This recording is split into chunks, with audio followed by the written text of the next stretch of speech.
Masechet Nedarim Daf Ayin Tet. On commence Bezrat Hashem à l'avant-dernière ligne du Daf Ayin Chet Amud Bet. Metiv Rav Chizda. La Gemara ici revient sur les paroles de Rav Chizda qui a dit de Rabbi Hanina, qui avait dit celui qui se tait au neder de sa femme sans avoir l'intention d'être Mekayem le neder, ni même de se taire sans intention spéciale. Il se tait parce que il veut l'embêter. Il a l'intention de l'annuler plus tard. Ici, on lui donne même 10 jours s'il veut, de laisser le neder en suspens avant de l'annuler. Alors que d'habitude, celui qui se tait ne peut annuler que jusqu'à la fin de la journée. Ici, c'est différent. Puisqu'il a une intention très claire de l'annuler ensuite, le fait qu'entre-temps, il laisse le neder en suspens n'est pas gênant. Il peut le laisser comme ça même longtemps. La Gemara avait objecté cette halakha, Metiv Rav Chizda, à l'avant-dernière ligne du Daf Ayin Chet Amud Bet. Metiv Rav Chizda, Chomer be'ekem mi be'efer, ou be'efer mi be'ekem. Il y a une chumra dans la hakama du neder, quand le mari est intéressé par le neder, qu'il n'y a pas dans la hafara. Donc, dans le cas où il veut l'annuler, on n'aura pas cette chumra spéciale. Au be'efer mi be'ekem, il y a aussi, d'autre part, une halakha spéciale à propos de la hafara que nous ne trouvons pas en ce qui concerne la hakama. De quoi il s'agit? Chomer be'ekem, la chumra que nous trouvons dans la hakama, shashtika mekayemet, ve'en shtika mevatelet. C'est-à-dire que la hakama, elle est plus forte quelque part que la hafara. Quand le mari est intéressé par le neder,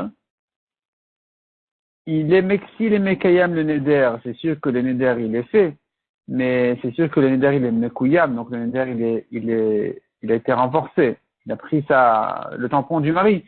Mais même s'il se tait, jusqu'à la fin de la journée, eh bien, cette shtika là, ce silence, fait que le neder est bon, est un vrai neder. Tandis que, en shtika mevatelet, on ne peut pas annuler un neder en silence. On peut être mekayem en silence, on ne peut pas l'annuler. Kiyem belibo kayam, efer belibo eno mufar. De même, s'il était mekayem un neder dans son cœur, dans sa pensée, eh bien, c'est suffisant pour que le neder soit un vrai neder, tandis que dans la fara, c'est pas suffisant. Nous avons donc ici deux choses. Nous avons soit s'il était mekayem dans son cœur, c'est-à-dire il a pensé être mekayem le neder, il s'est dit dans sa tête, je veux de ce neder. Là, c'est terminé, le neder il est fait. Il peut plus regretter. Mais aussi, s'il s'est tué jusqu'à la fin de la journée, eh bien, à nouveau, le neder, il est fait. Il est mekuyam. Il engage.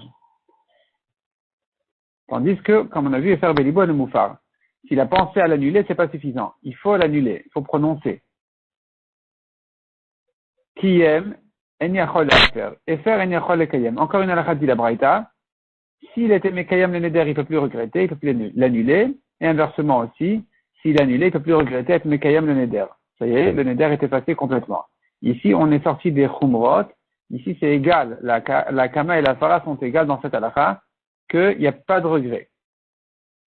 Et on a enseigné ici, donc parmi ces chumrot qu'on a vu dans cette braïta, shashtika mekayemet. En silence, il peut être mekayem un neder. Maïlav, beshotek almenat le mekat. N'est-ce pas que dans tous les cas, il s'agit, la shtika, le silence, il est mekayem le neder, même s'il a l'intention d'embêter. Et donc, tu vois que, à partir du moment où il s'est tué toute la journée, même si son intention était d'embêter sa femme et ensuite d'annuler le neder, on dira que le neder est mekuyam, ça y est, il s'est tué, c'est fini. Il ne peut plus l'annuler. L'eau. La Gemara dit non, quand on te dit que s'il s'est tué toute la journée, le neder, il engage, beshotek almenat le kayem. C'est quand il s'est tué pour être mekayem.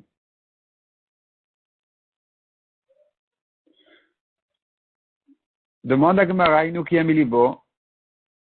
C'est déjà ce qu'on a dit, quand il avait l'intention d'être mekayem, il a pensé à être mekayem le neder. Inu kiyam libo kayam. Donc pourquoi tu as besoin de deux cas? Certainement que dans le shotek, tu veux dire, il s'est tué sans intention d'être mekayem. Et là répond la Gemara, beshotek stam.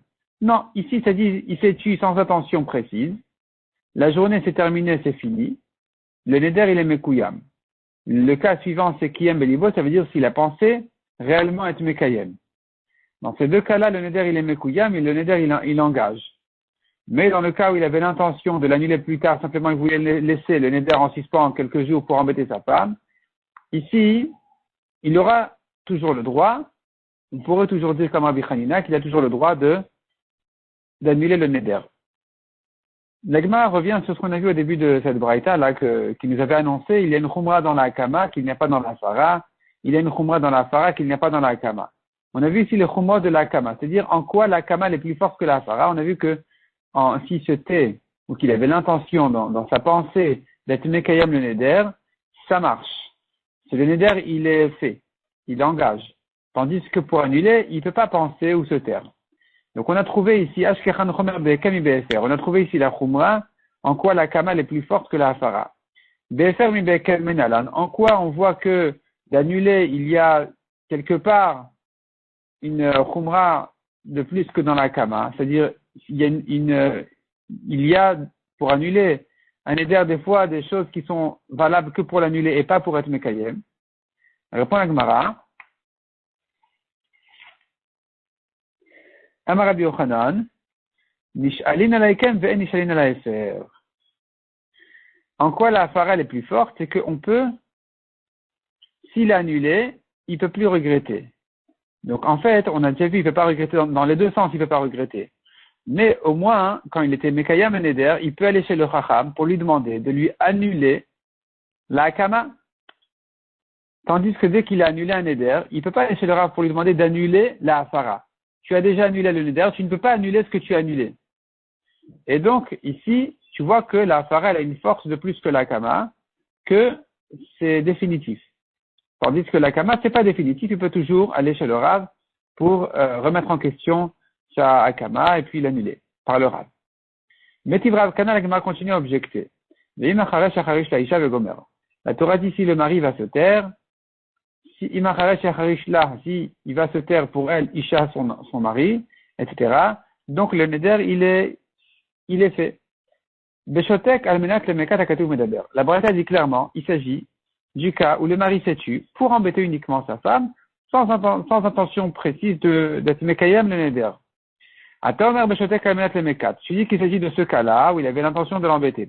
Oenoela beshotek almenat le kayem. Peut-être que non, il s'agit du cas où il s'est tué pour être Mekayam le Neder. Qui dit qu'il s'agit ici même du cas, il avait l'intention de l'embêter, peut-être que non. Dans ce cas-là, le Neder n'est pas Mekuyam. Qu'est-ce que Omer quand la Torah nous dit qu'il est riche la Rebeshotek Almenat Ekayam Akatu Medaber. Quand la Torah nous dit déjà par ailleurs qu'il est riche là, car il s'est tué pour elle, donc tu vois de là-bas déjà, tu apprends de là-bas, Rebeshotek Almenat Ekayam Akatu Medaber. Tu apprends déjà de là-bas que quand il se tait pour être Mekayem, c'est valable. C'est un kiyum. Aman Mekayem. Alors comment j'établis le pasouk de plus qui me dit Macharesh Yacharish Laisha? Qu'est-ce qui vient m'ajouter ce pasouk en plus? Beshotek Almenat Lemekat Akatu Medaber. Il vient te dire que même quand il se tait uniquement pour embêter, et non pas pour être Mekayem, il a l'intention d'annuler mais plus tard. Même ici, dit la Torah, dans ce cas-là aussi, puisqu'on a un pasuk en plus, pour te dire que dans tous les cas où il s'est tué, la journée étant passée, c'est fini, le neder est mekuyam. Tiyuvta, donc là, finalement, c'est une objection sur Rabbi Hanina. Nous voyons clairement dans cette braïta que s'il s'est tué même avec l'intention de l'annuler plus tard, simplement il veut, comme on a dit, il veut embêter entre-temps, laisser en suspens, eh bien, le neder, il est mekuyam, c'est fini. La Gemara demande, mais pourquoi est-ce que tu as un problème avec le pasuk en trop? Qui t'a dit de l'établir dans ce cas-là? Velo kimha, beshotek almenat lekayem.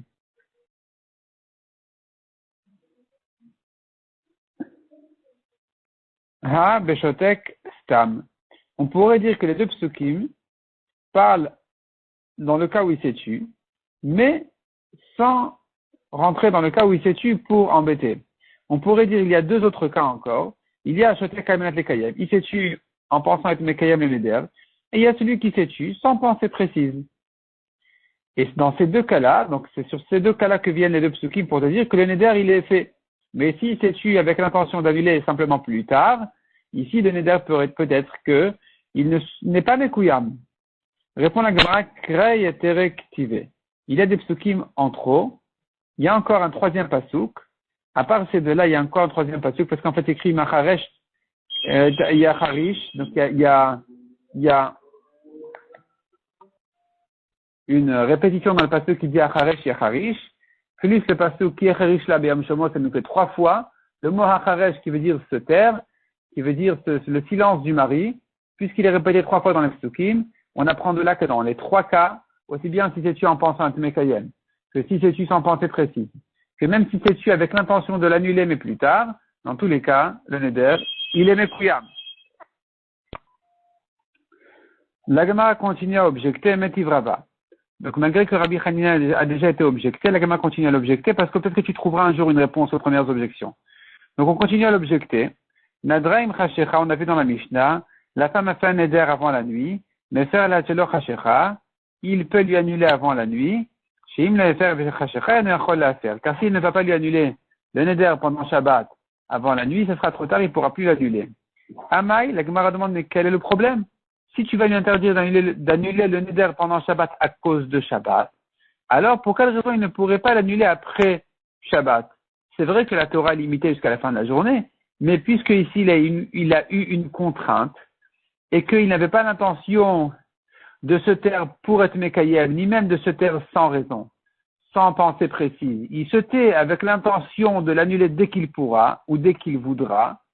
Donc, enfin, dès qu'il voudra, ça veut dire dès qu'il voudra prononcer la hafara, mais il a l'intention dès maintenant déjà de le faire, un jour ou l'autre, alors ça devrait être bon, comme on a dit, comme Rabbi Hanina a dit. Il se tait aujourd'hui parce qu'il a toutes sortes de calculs et de raisons, il veut embêter, il veut laisser en suspens, il veut annuler plus tard. C'est pas un problème selon Rabbi Hanina, il pourra le faire ensuite. La Torah n'a pas parlé de ce cas-là, elle n'a parlé que du cas où il se tait bêtement, ou bien il se tait avec une intention effectivement d'accepter le neder. Mais sinon, il peut toujours l'annuler. Donc ici aussi, on devrait lui permettre d'annuler un neder.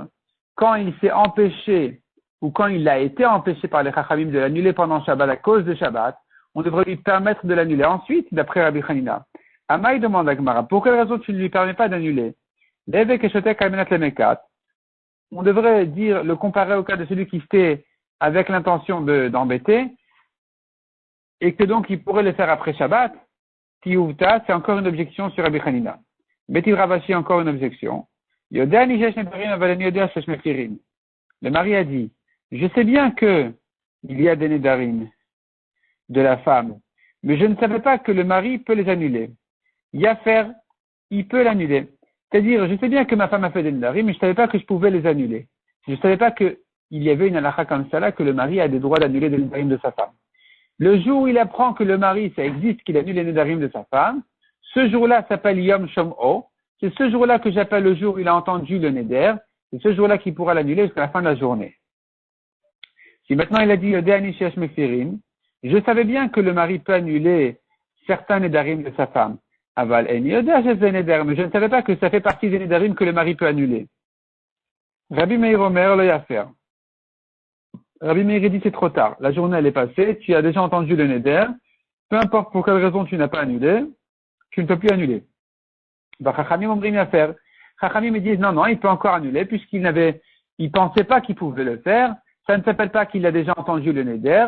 Il peut l'annuler maintenant. Damai, la Gemara demande, mais pourquoi selon Rabbi Meir il peut pas l'annuler? C'est pas quelqu'un qui s'est tué bêtement ou qui s'est tué pour être Mekayem. Il s'est tué parce qu'il était retenu, il ne pouvait pas annuler selon son erreur de croire qu'il n'a pas le droit d'annuler. Donc, ça devrait être comparé au cas de quelqu'un qui a l'intention d'annuler plus tard. C'est-à-dire, il a théoriquement un accord pour la hafara, pour annuler.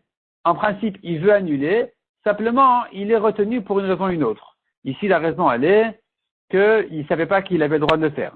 Là-bas, dans Rabbi Hanina, la raison, elle était qu'il ne veut pas annuler immédiatement, il veut laisser un peu en suspens comme ça et l'annuler ensuite. Donc, si Rabbi Hanina avait raison que tu peux l'annuler même dans 10 jours, ce neder-là, quand tu l'as laissé comme ça en suspens 10 jours, pour l'annuler ensuite, pourquoi ici il ne peut pas l'annuler? Ça devrait être comparé à ce cas-là où il peut toujours annuler puisqu'il a eu un empêchement. Tiouvta. Ça aussi, c'est une objection sur Rabbi Hanina.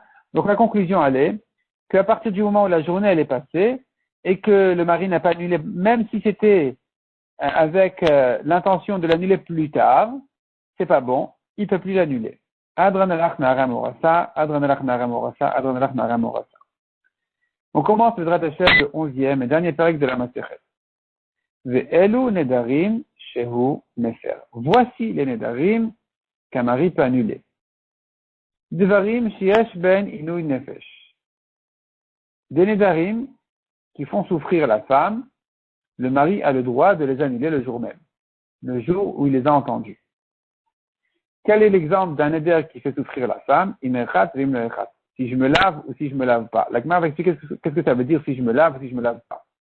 En tout cas, de ne pas se laver dans le principe, ça s'appelle une souffrance, et donc le mari a le droit d'annuler. Il met cachette, il me met cachette. Si je me maquille, si je ne me maquille pas. À nouveau, la Gemara va expliquer qu'est-ce que ça veut dire cette phrase-là, mais en tout cas, dans le principe, c'est de dire un éder concernant le maquillage ou concernant ne pas se laver, ça sont des nédarim de souffrance qui permettent le mari de les annuler. Amar Rabbi aussi, en elu nidrenu nefesh. Rabbi aussi dit non, ça ne s'appelle pas inouï nefesh. On verra dans la Gemara que ça s'appelle benol et bena. C'est-à-dire, en fait, il y a deux sortes de nédarim que le mari peut annuler. Des nédarim qui font souffrir la femme, il peut les annuler, ou bien des nédarim qui le concernent directement. Ces nédarim-là, qui concernent l'hygiène de la femme, sont des nédarim qui ne rentrent pas, selon Rabbi aussi, dans la catégorie de souffrance, mais qui rentrent, oui, dans la catégorie de benol et bena, et donc, à nouveau, ça permet au mari de les annuler le jour même. Et il y aura des différences dans la lacha s'il est annulé en tant que souffrance ou en tant que benol et bena. Qu'est-ce qu'on appelle selon Rabbi aussi une souffrance? Amra kona perot haolam alay. Elle a fait un éder de ne pas manger les fruits du monde. Il peut annuler. Par contre, si elle a dit perot medina zo alay, je ne mange pas les tomates de Turquie, yavi la medina acheret, il a qu'à lui amener des tomates d'ailleurs. Perot renvani zo alay, je n'achète pas chez cet épicier-là, et non yachol à faire. Il ne peut pas lui annuler. Pourquoi? Parce qu'il a canné d'ailleurs. Donc je reprends. Si elle a dit perot haolam alay, elle a interdit tous les fruits du monde, il peut annuler. Mais si elle a précisé d'un certain pays, qui n'est pas le sien, dit le Ran, elle a dit perot medina zo alay, je m'interdis le fruit de tel endroit, il y a vu la medina acheret, il peut lui amener d'ailleurs, c'est pas un problème. Ça s'appelle pas une souffrance. De même, si elle a dit perot renvani zo alay, elle n'a rien à faire. Et si elle a dit je m'interdis d'acheter dans ce magasin, c'est pas grave, c'est pas une souffrance. Donc il pourra pas annuler. Mais si elle ne peut acheter que chez ce magasin-là, parce qu'elle a un accord avec l'épicier, elle peut acheter sans payer immédiatement ou d'autres arrangements avec lui. Donc elle ne peut acheter en principe que chez lui, sinon elle sera en problème. Ça s'appelle une souffrance, il peut annuler. La Gemara demande nidre une nefesh ou des mefer. Ici dans la Mishnah, on a vu, il peut annuler des nédarim de souffrance. Chez en ben inouï nefesh et no mefer. Est-ce qu'il n'y a que ça qui peut annuler? Il ne peut pas annuler des nédarim qui n'ont pas de souffrance. Vatania. Pourtant, on voit dans une braïta, sur le passage qui dit, Benish leishto benav levito. Benish leishto. La Torah dit, un néder qui se fait entre un homme et sa femme, ou entre un père et sa fille, il peut annuler. Mais la Metsabal me faire nédarim chez Benol et Bena. De là, j'apprends qu'il peut annuler des nédarim qui le concernent directement. Donc, tu vois qu'il n'y a pas que les nédarim de souffrance qui peut annuler, il y a aussi les nédarim chez Benol et Bena entre lui et elle. Pourquoi la Mishnah n'a cité que cela? Amré répond la Gemara. Halen ve halen mefer. Ceci et cela, il peut les annuler. Miou, cependant, inouï nefesh mefer leolam. Des nédarim qui la font souffrir, il les annule définitivement.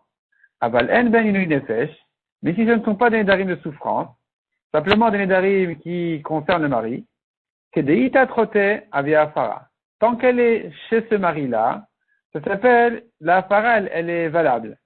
Mais chine garesh là, mais dès qu'il va la divorcer, Chayl ala nidra bedvarim chez Benol et Bena chez en ben inouï nefesh. Le néder il revient sur elle dans des nédarim qui ne concernent dans des nédarim qui se font entre elle et son mari, qui ne la font pas souffrir. Ces nédarim là, ils reviennent au divorce. Par exemple, prenons Rabbi Yossi qui a dit maquillage ou se laver, ça ne s'appelle pas une souffrance de ne pas le faire. Ça s'appelle simplement des nédarim entre lui et elle. Il peut les annuler, c'est vrai, mais s'il a divorcé, le néder il revient. Avaliesh ben ilu nefesh, mais si il y a ici une souffrance pour la femme, le chayil alea nidra. Le néder ne revient pas même au divorce. Udvarim she'en ben ilu nefesh. La Gemara demande un néder qui ne la fait pas souffrir, simplement c'est un néder entre le mari et la femme. Qui megaresh la, chayil ala, est-ce qu'au divorce, ça revient sur elle? Ve'atnan, pourtant, on a une Mishnah qui dit, à propos d'une femme qui interdit ce qu'elle fait à son mari, et là-bas, en principe, on dit, le mari n'a pas à avoir peur de ce néder. De toute façon, une femme, elle est soumise à son mari, elle est engagée à son mari, donc de toute façon, elle ne peut pas faire un néder pareil. Le néder n'est pas valable. Et pourtant, on voit dans la Mishnah là-bas. Rabbi Yochanan ben Nouri Omer, il doit l'annuler quand même. Shema Egarshena, ou Tea Suralo. De peur qu'il la divorce et qu'elle ne puisse pas revenir. Alma, donc tu vois de là, si me garesh là, ou me faire là, c'est-à-dire, s'il n'annule pas le néder, il sera en problème. Parce que c'est vrai que maintenant le néder n'est pas valable tant qu'elle est mariée, elle est soumise à lui. Mais s'il la divorce, il ne pourra pas la reprendre. Donc la solution qu'on lui dit Rabbi Yochanan ben Nouri, annule le néder de manière à ne pas avoir ce problème-là quand tu veux la reprendre en cas de divorce. Donc tu vois de là que si il a annulé et qu'il a divorcé ensuite, eh bien, même si c'est pas un néder de souffrance, simplement c'est un néder chez Benol et Bena, eh bien il peut compter sur sa hafara elle est suffisante. Répond la Gemara. Donc, Alma, je reprends la phrase. Alma qui n'égaresh là ou me faire la meikara. Donc, tu vois de là que s'il avait divorcé, qu'il avait annulé avant, avia hafara, la hafara, elle est bonne. Amré répond la Gemara. Halen ve halen, ceci et cela, aussi bien les nédarim de inouï nefesh, de souffrance, que les nédarim chez Benol et Bena, havia hafara. Dans tous les cas, la hafara, que le mari a annulé le néder, elle est valable même pour quand il veut la reprendre après le divorce. Et là, simplement, la différence, elle est, l'idrei lui nefesh mefer, ben asmo ou ben l'acherim. Si c'est un néder de souffrance, et qu'il a annulé, c'est valable aussi bien pour lui que pour les autres. C'est-à-dire, non seulement si il a divorcé et qu'il la reprend lui-même, que si il se marie avec quelqu'un d'autre, une fois que le néder était annulé, il est annulé définitivement, du moment que c'est un néder de souffrance. Tandis que, en ben inu nefesh, si c'est pas un néder de souffrance, simplement c'est un néder qui concerne le mari, alors lui, il peut l'annuler pour lui-même, il peut l'annuler pour lui-même, et ça sera annulé même s'il a divorcé et qu'il la reprend. Mais pour les autres, il ne peut pas l'annuler. Si elle se divorce et qu'elle se marie avec quelqu'un d'autre, là, le néder, il reviendra. Et ainsi, il faut comprendre dans la Mishnah, Elu nedarim shu mefer. Voici les nédarim qu'il annule, ben l'asmo ou ben l'acherim. Voici les nédarim que quand il les annule, c'est annulé définitivement, aussi bien en ce qui le concerne à lui que si elle se marie avec quelqu'un d'autre, dans tous les cas c'est annulé. Nédarim sheyesh ben inu nefesh. Les nédarim qui la font souffrir, ces nédarim là, si le mari les a annulés, c'est fini. Même s'il a divorcé et qu'elle s'est mariée avec quelqu'un d'autre, elle ne craint plus ce néder là, elle pourra dire ça y est, mon premier mari les a déjà annulés. Mais des nédarim, comme on a dit chez Benol et Bena, qui ne concernent que des nédarim qui ne la font pas souffrir mais qui dérangent le mari, ces nédarim là, il peut les annuler. Ils seront annulés même s'il a divorcé et qu'il la reprend. Mais si c'est quelqu'un d'autre qui se marie avec elle, elle doit recraindre à nouveau son néder. Donc la Mishnah n'a pas parlé de ces cas-là, elle n'a parlé que inouï nefesh, que d'un néder qui a été annulé définitivement par le mari.